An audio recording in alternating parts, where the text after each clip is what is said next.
pembedahan ini menjadi pilihan tata laksana yang penting pada suatu penyakit paru, misalnya suatu keganasan paru, maka evaluasi preoperasi dan postoperasi ini wajib dilakukan karena telah terjadi perubahan fisiologi sistem pernafasan. Sifat dan luasnya reseksi paru ini akan meningkatkan risiko komplikasi dan perioperasi dan mempengaruhi daya survival dari pasien.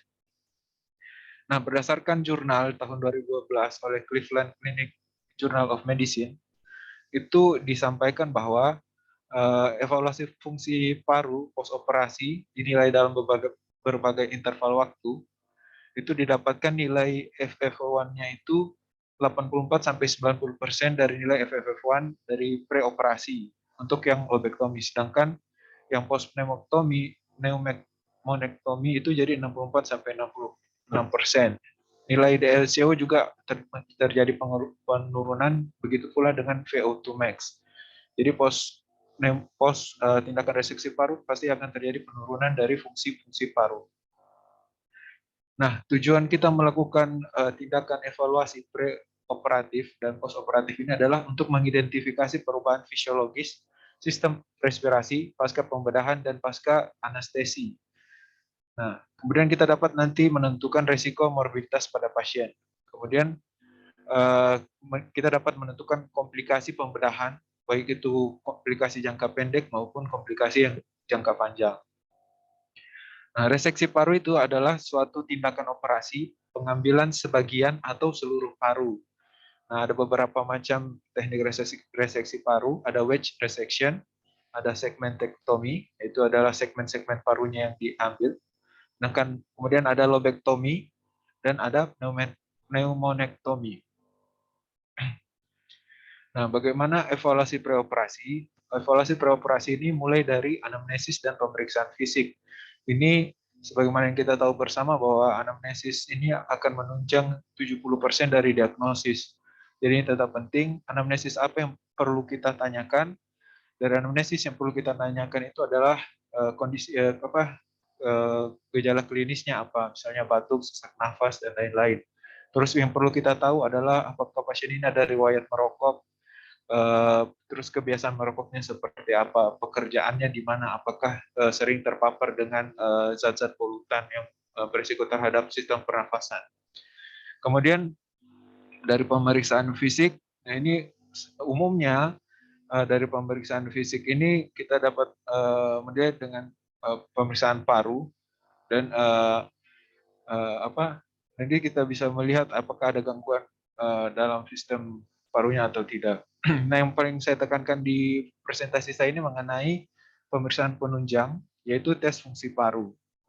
Tes fungsi paru yang masuk di dalam pembahasan saya ini adalah tes spirometri, DLCO, dan VO2 max. Nah, selain itu, kita juga bisa melakukan pemeriksaan laboratorium dan radiologis untuk menunjang diagnosis kita. Nah, sebagai definisi, ada istilah dalam pemeriksaan, dalam presentasi saya ini ada istilah FFV1 dan PPO FFV1. FFV1 sendiri adalah suatu singkatan dari force expiratory volume dalam 1 detik. Sedangkan ada PPO itu adalah artinya predictive post operation. Jadi adalah nilai yang prediksi FFV1 post operasi. Sedangkan PPO DLCO adalah nilai prediksi post operasi DLCO. DLCO adalah suatu diffuse lung adalah suatu pemeriksaan melihat fungsi difusi dari paru dengan menggunakan zat karbon monoksida. Sedangkan kemudian ada kita mengukur VO2 max. VO2 max ini adalah kemampuan nilai maksimal oksigen yang dapat dikonsumsi di jaringan. Yang dimaksud dengan post operasi di sini adalah 3 sampai 6 bulan setelah prosedur pembedahan. Nah, FFV1 dan PPO FFV1. Mengapa ini diukur? Nah, di sini dijelaskan bahwa FFV1 dan PPO FFV1 ini didapatkan dari pemeriksaan spirometri. FFV1 dan PPO FFV1 ini berkaitan dengan peningkatan angka morbiditas dan mortalitas terkait dari sistem respirasinya. Disebutkan bahwa PPO FFV1 ini memiliki odds rasio 1,1 untuk setiap penurunan 10% FFV1.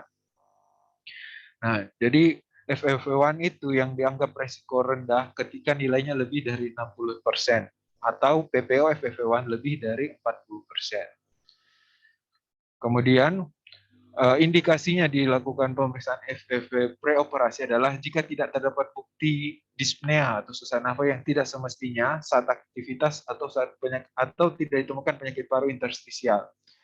FFV1 diprediksi lebih dari 80% atau lebih dari 2 liter, itu cocok untuk dilakukan reseksi termasuk pneumonektomi. Sedangkan jika dia FFV1 lebih dari 1,5 liter, itu cocok untuk tindakan untuk lobektomi. Kemudian selanjutnya ada pemeriksaan DLCO dan PPO DLCO.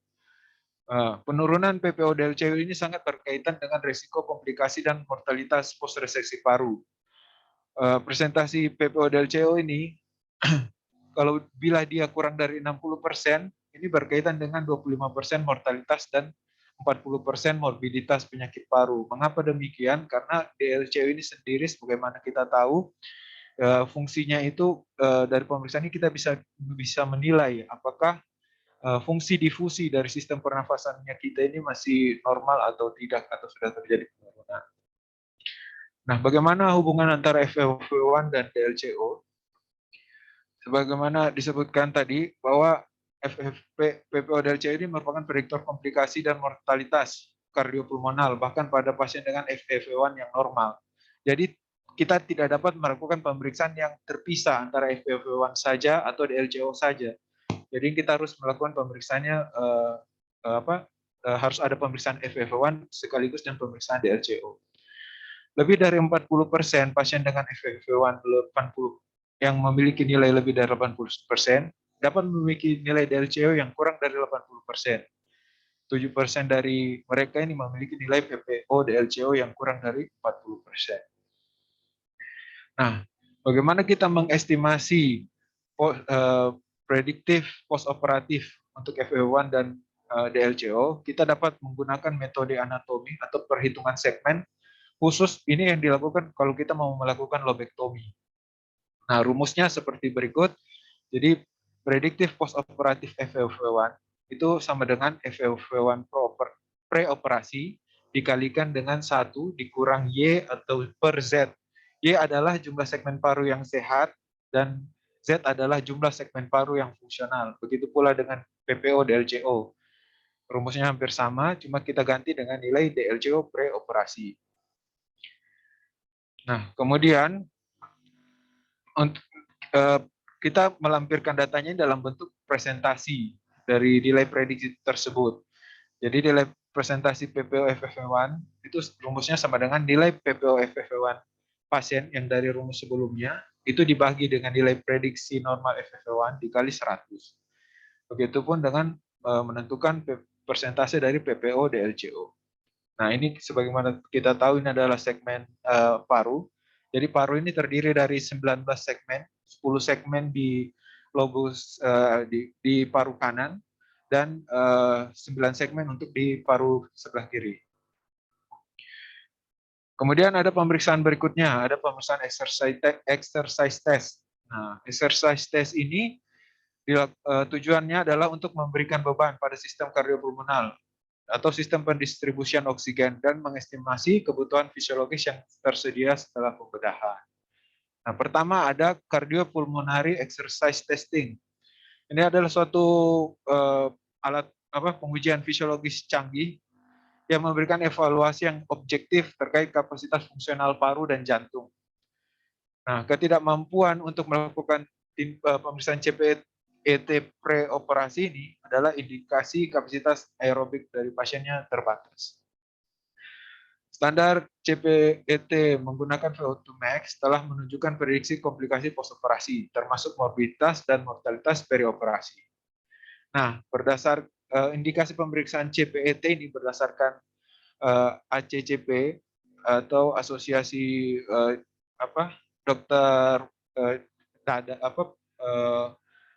Dokter Paru. Di sini disebutkan jika positif risiko tinggi untuk evaluasi dari penyakit jantung. Kemudian didapatkan hasil FEV1 atau DLCO kurang dari 30%, atau dari hasil pemeriksaan stair climbing test itu tidak mampu melakukan pemeriksaan hingga kurang dari 22 meter, atau tidak mampu melakukan pemeriksaan shuttle walk test itu kurang dari 400 meter. Sedangkan menurut European Respiratory Society, itu indikasi untuk melakukan pemeriksaan CPET adalah FEV1 atau DLCO yang kurang dari 80%.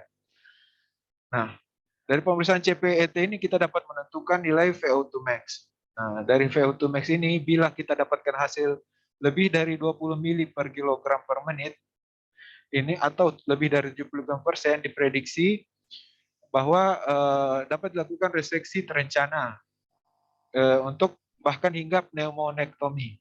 Sedangkan bila kita dapat hasil VO2 max di antara 10 sampai 15 mili per kilogram per menit atau 35% sampai 75%, ini mengindikasikan peningkatan risiko kematian perioperatif dibandingkan pada pasien dengan VO2 max yang lebih tinggi.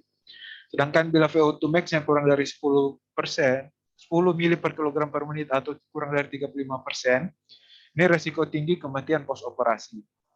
Umumnya, bila VO2 max yang kurang dari 10, ini dipertimbangkan sebagai kontraindikasi untuk reseksi anatomi mayor.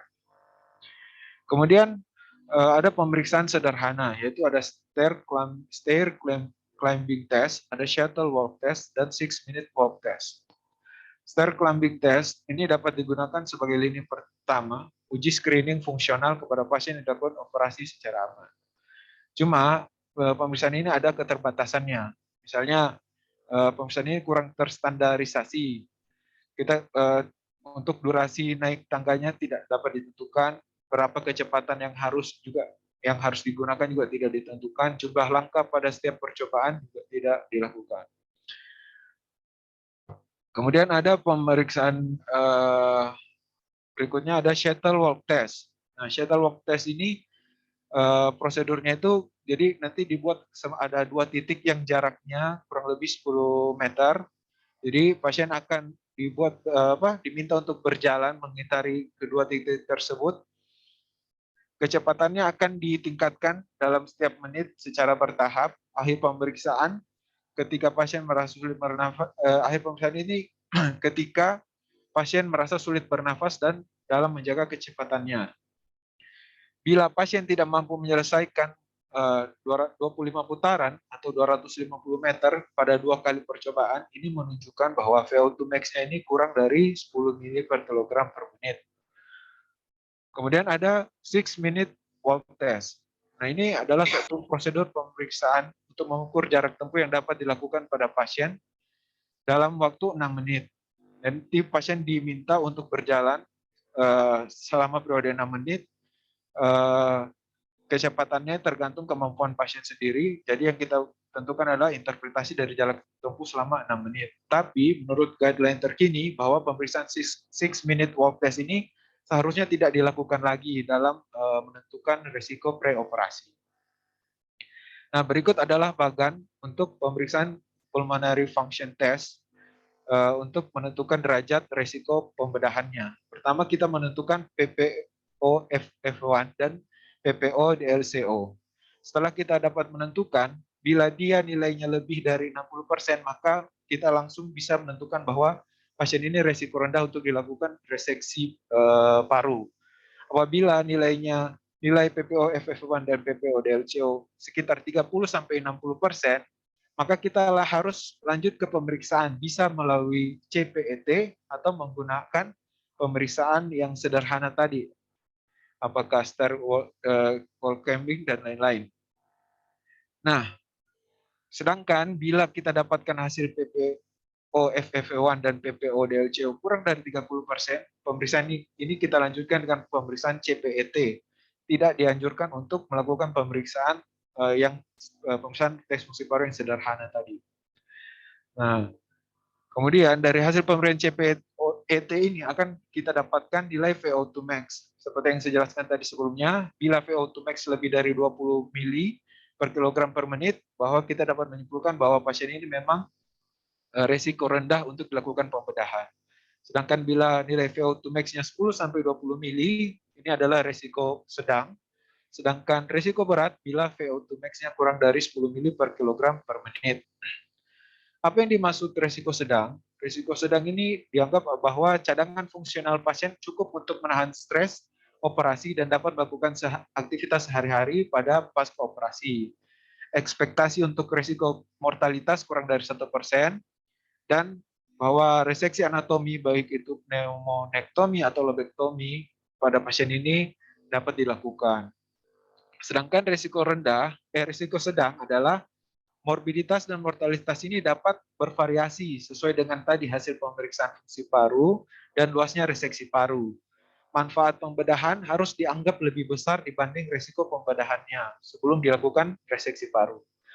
Risiko dan manfaat operasi harus didiskusikan secara menyeluruh dengan pasien dan keluarga pasien. Sedangkan risiko tinggi umumnya dianggap sebagai kontraindikasi untuk operasi karena angka mortalitasnya itu mencapai lebih dari 10% pasca reseksi paru. Pertimbangan risiko tinggi untuk morbiditas kardiopulmonal dan ekspektasi fungsi residualnya rendah buruk. Jadi untuk pasien diberikan konseling mengenai alternatif selain pembedahan reseksi paru, apakah dengan minimal invasif atau terapi yang non-surgical. Kemudian untuk evaluasi post-op, ini ada beberapa yang dapat kita evaluasi. Pertama itu yang menentukan adalah teknik operasi. Teknik operasi pembedahan itu sekarang yang kita kenal ada melalui VATS, yaitu Video Assisted Thoracoscopic Surgery dan torakotomi. Secara umum, komplikasi yang dapat ditimbulkan itu sama antara VATS dan torakotomi. Namun pada VATS, insidensi komplikasinya itu yang dilaporkan ada 9%. Sedangkan jenis-jenis komplikasi yang muncul itu sama, misalnya ada emphysema atau ada bronchopleura fistal juga bisa, atau ada pneumonia atau ada emfisema. Sedangkan sebagaimana kita tahu, VATS ini termasuk tindakan minimal invasif dan insisi pembedahannya itu cukup kecil dibanding torakotomi, maka nyeri post operasi dan length of stay post operasi pada pasien VATS itu lebih rendah. Jadi pasien dapat lebih cepat pulang dibanding pada pasien yang torakotomi. Kemudian terapi cairan. Nah, yang perlu kita evaluasi post operasi adalah kebutuhan cairan pasien.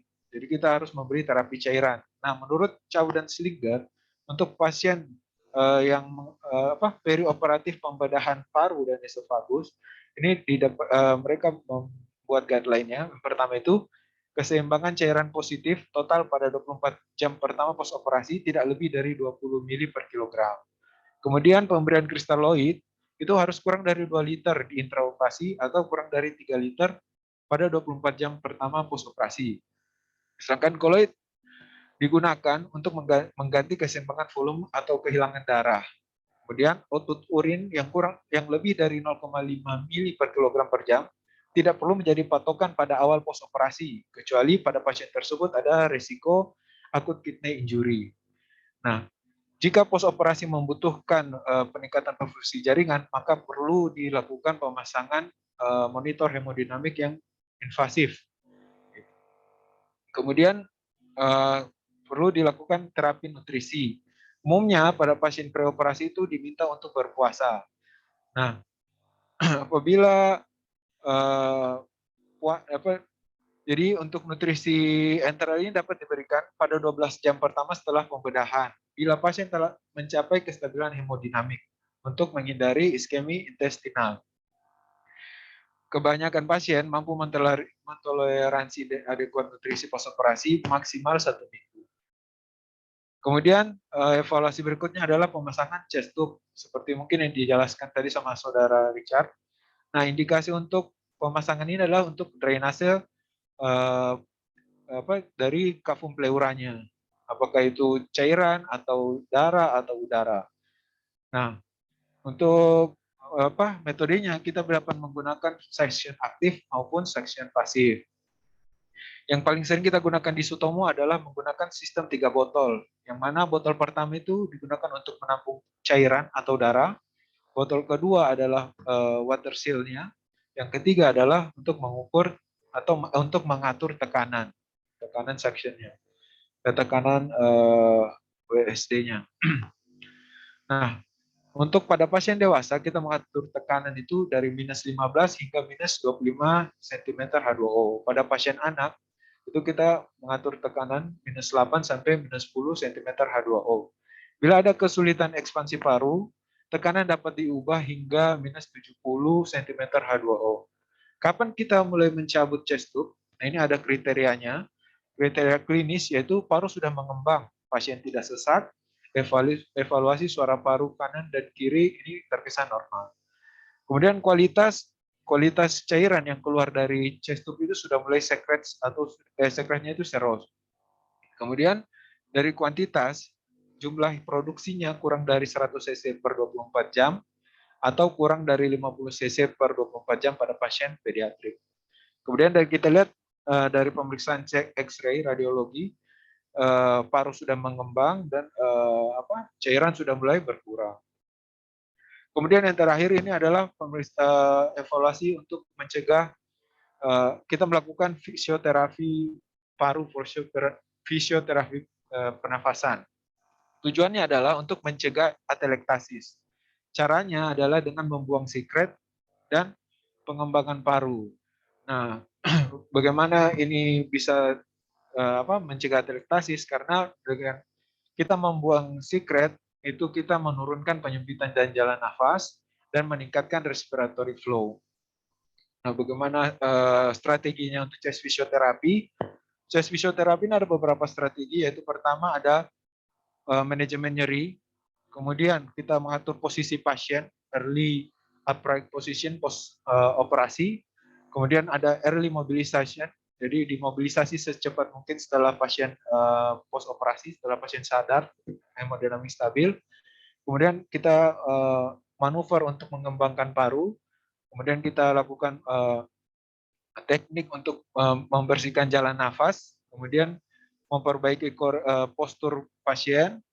Kemudian umumnya pasien itu bila dia dilakukan torakotomi itu untuk menggerakkan bagian lengan atau tangan yang pada sisi yang dilakukan operasi itu akan terbatas. Jadi kita lakukan shoulder range motion, sering kita lakukan latihan-latihan dan kita berikan edukasi untuk latihan kalau pasien sudah rawat jalan atau perawatan setelah operasi di rumah. Nah, ini daftar pustaka saya. Mohon arahannya dokter dan teman-teman sekalian. Terima kasih. Ya, terima kasih. Saya pikir sangat menarik ya, banyak yang kita bisa dapatkan dari presentasi kali ini. Dr. Arief Bahtiar, PR besar, ternyata untuk evaluasi yang terbaru ini adalah DLCO, CPET itu ternyata banyak. Iya Pak Anang. Kita sentra pendidikan ini harus kita berusaha keras ini ya untuk bisa dapat DLCO ini. Oke, baik. Dr. Arief mungkin ada yang dikomentari, Dr. Arief, silakan. Mboten Dr. Anang ya. Pengadaan apa kita DLCO itu ya Dr. Anang sudah tahu waktu kita ngobrol sama direktur gimana jawabannya.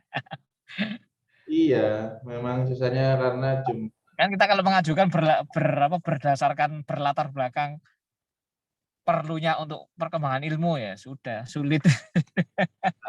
Ini kalau kita main di PPK, Dr. Arief, untuk evaluasi pre post operasi ya kita ada PPO DLCO ini ya mungkin kita bisa mengajukan dari jumlah kebutuhannya 1 tahun yang mau pre op dan post op evaluasinya berapa kita bisa sampaikan, atau yang lebih shortcut ya di RSUA barangkali untuk DLCO-nya dan CPET. CPET ini aktif dipegang oleh Sejawat Rehab ya, CPET ini. Ya, mungkin ada banyak PR juga untuk kita selain mengadakan DLCO dan CPET ini.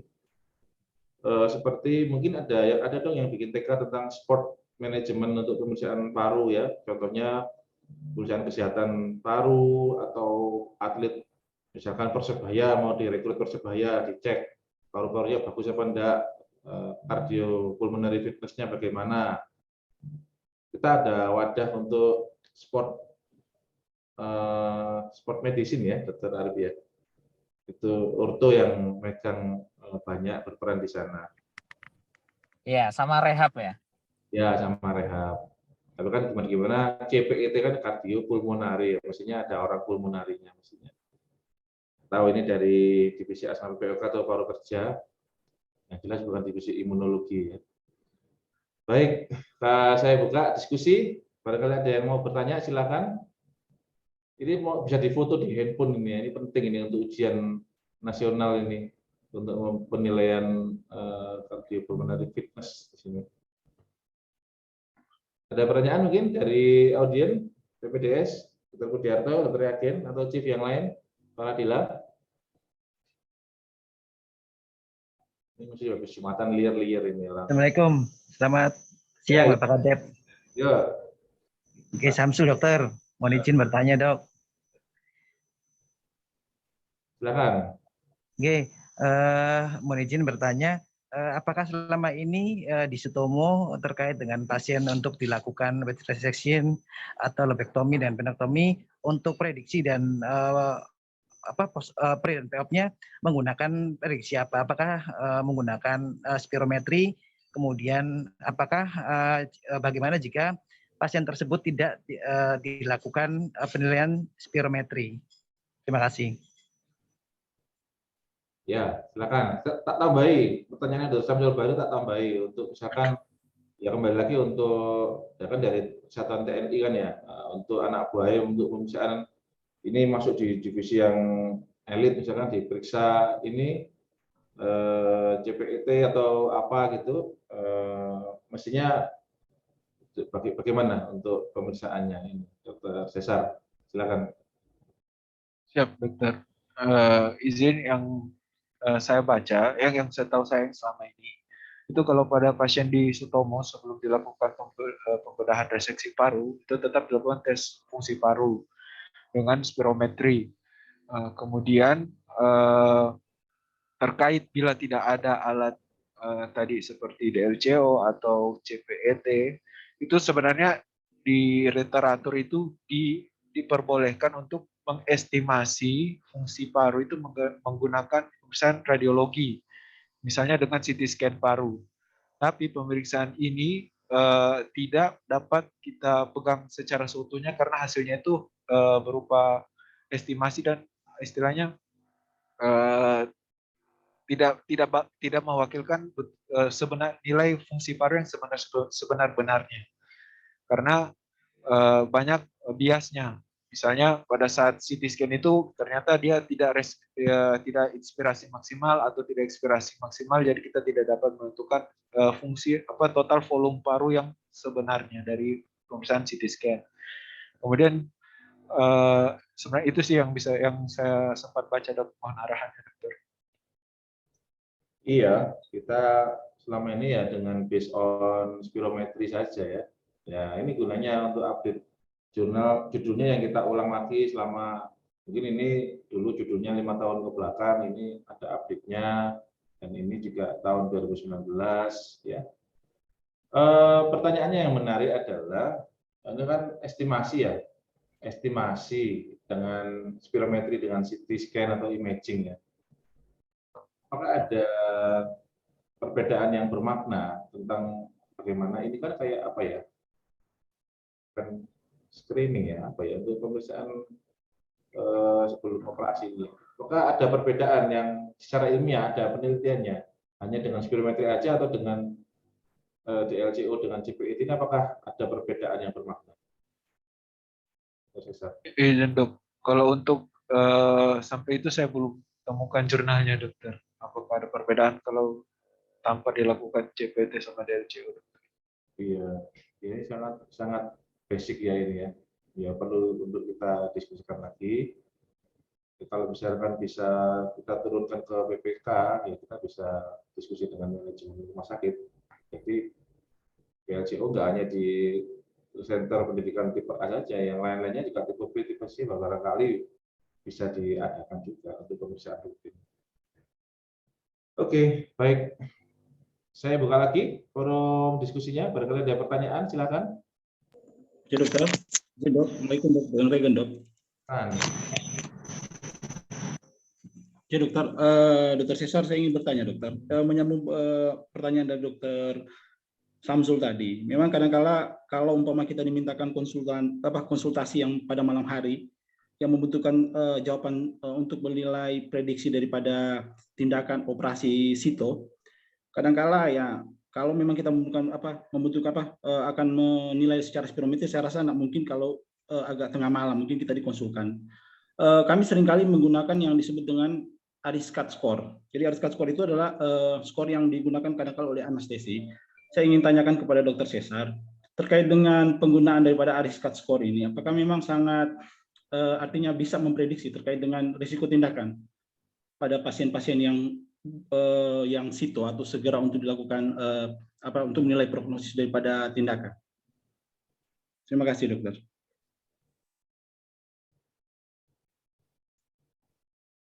Silakan Dokter Cesar. Ya, izin dokter. Sebelumnya yang dari referensi yang saya baca sebenarnya untuk pulmonary function test ini sudah banyak dok, maksudnya banyak metode-metode yang diajukan sama guideline tertentu. Cuma yang sering muncul atau yang paling sering dianggap paling sesuai itu adalah pemeriksaan spirometri, DLCO, sama CPET. Yang lain itu masih dalam penelitian, cuma belum seluruhnya sepakat kalau itu memang harus wajib dalam pemeriksaan pulmonary function test. Kemudian terkait ARISCAT score, ini sebelumnya saya belum baca lebih dalam dokter, jadi saya belum bisa jawab mengenai tersebut dokter. Mohon arahannya. Ya, baik.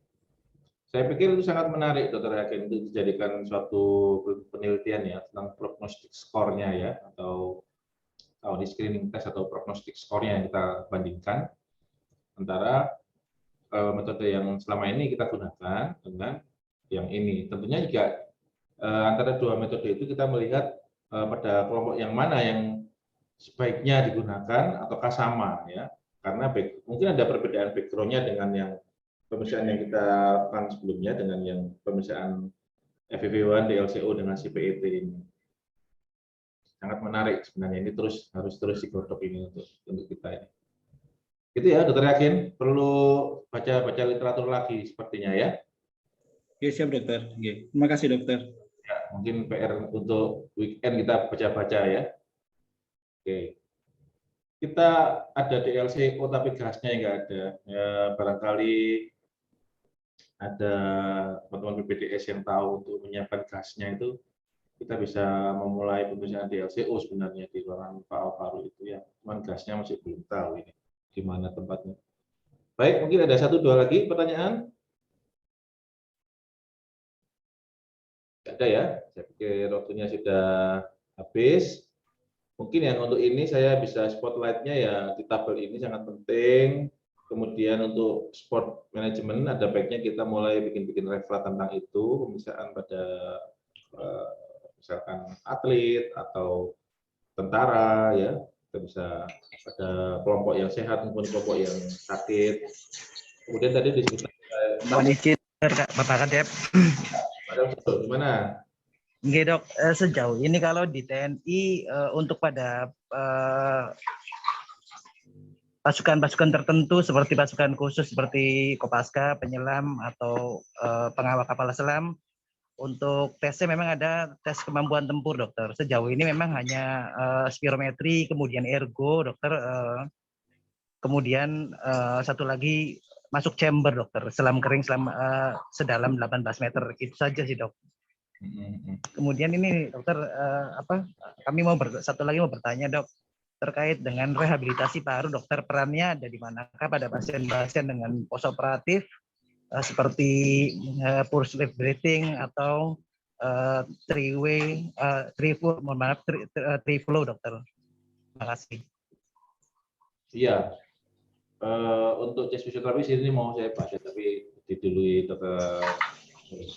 Untuk yang screening ya pemilihan seleksi tentara itu mungkin Dr. Sabdul Bari nanti ketika lulus bisa mengemukakan ini Untuk pemeriksaannya ini sekarang sudah bergeser dengan yang lebih sensitif, dan nanti kita cari perbedaannya dengan yang metode yang lama bagaimana, sehingga kita bisa benar-benar mencari seorang tentara yang akan siap benar-benar untuk melakukan evaluasi atau pelatihan tentara elit ya. Kita tahu gimana sengsaranya untuk benar-benar dilatih untuk jadi tentara komando ya, itu.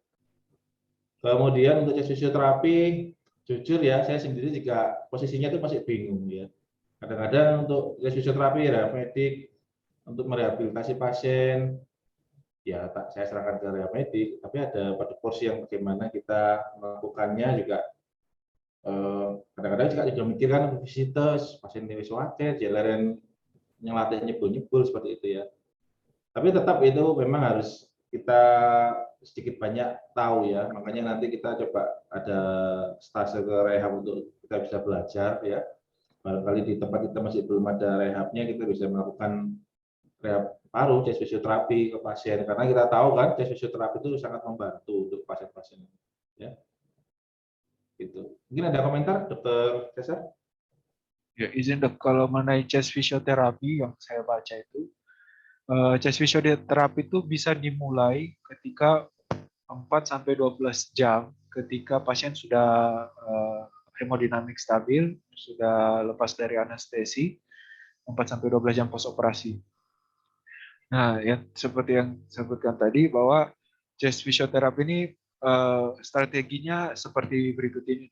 Jadi mulai dari manajemen nyeri, kemudian positioning. Jadi mulai dari 4 jam tersebut bila pasien sudah sadar penuh, sudah hemodinamik stabil, sudah bisa mobilisasi, minimal dia posisinya duduk bisa daripada posisi berbaring. Kemudian sudah bisa dimulai dengan tadi seperti yang disebutkan Dr. Samsul, mulai tiup-tiup triflow. Kalau di sini disebut insentif spirometri. Insentif spirometri, betul. Ya. Jadi sudah bisa dilatih untuk lung expansion manuver tersebut.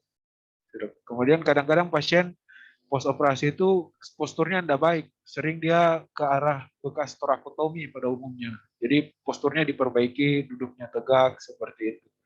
Kalau sudah bisa mulai bangun dari tempat tidur, lebih dianjurkan bangun dari tempat tidur, mulai jalan-jalan kecil di sekitar tempat tidurnya, seperti itu dokter yang saya baca. Ya. Mungkin ada Dokter Arif, nanti PPDS kita targetnya ya kalau dari medik ya untuk kayak gini-gini mungkin bisa tahu lah ya, atau bisa melakukan yang mana gitu ya Dokter Arif ya. Baik, oke. Kemudian saya juga ada notes tentang suction ya, macam-macam suction. Kita juga ada dry suction ya, kita ada dry suction.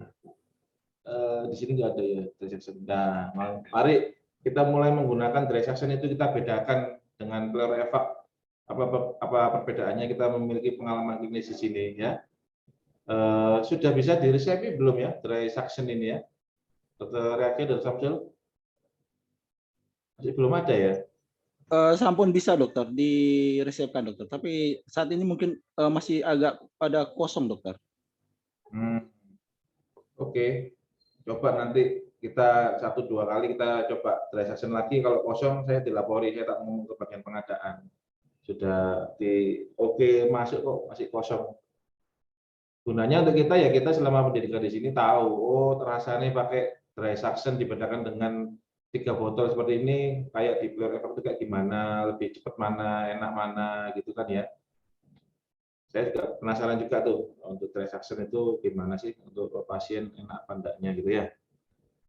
Baik, saya pikir itu banyak yang kita bisa dapatkan pada siang hari ini. Terus kita baca ilmiah literatur ya, jurnal-jurnal yang terbaru ya.